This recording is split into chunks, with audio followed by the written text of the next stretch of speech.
I first discovered that I have anxiety at probably the worst possible time. It was my honeymoon. Our first date was in Vegas, so we were gonna take a quick trip to Vegas for 4 or 5 days. Saturday and Sunday, we're having an amazing time. We're gambling, we're going to dinners, we're shopping. It's everything that you wanna do when you're in Vegas.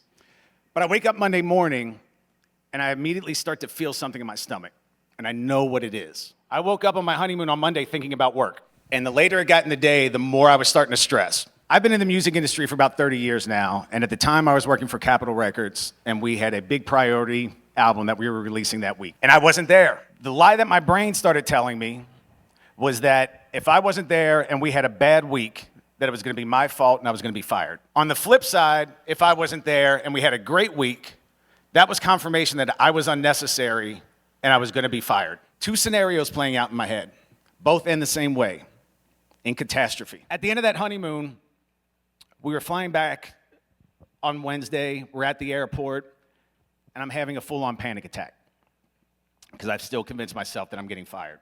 Now, I've had panic attacks in the past that I was aware of, but I never knew that what I was feeling in these moments was panic because I was just so used to the feeling. My wife grabs me by the hands and she says, "I think you have anxiety and I need you to go get some help."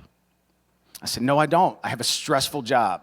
If you're gonna be married to me, you have to know that there are gonna be times that I'm gonna be at peak stress, and I'm probably gonna freak out, but I just need you to be there with me." And she grabbed my hands tighter and said, "You have anxiety, and it's not only affecting you, it's affecting me."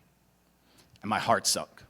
I realized I had ruined my honeymoon stressing about work. And the funny thing is, I could give you guys 100 guesses as to what album we were dropping that week, and nobody will get it.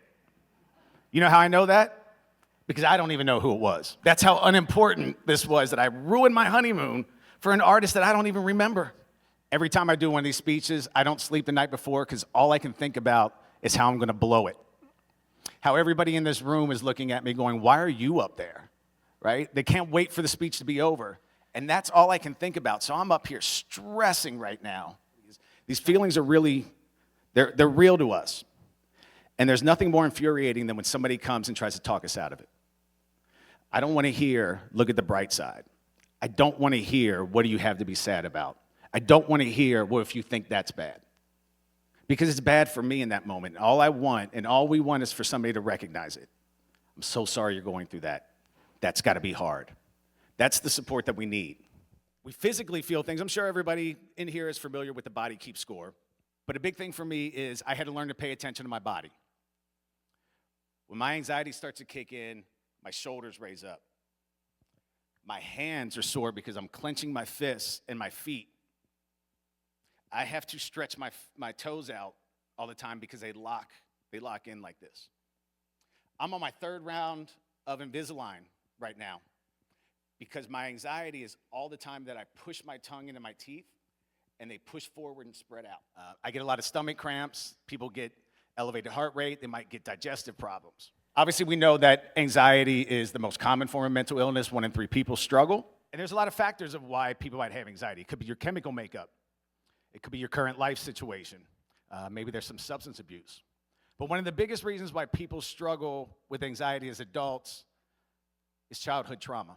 Now, I know now where my anxiety came from.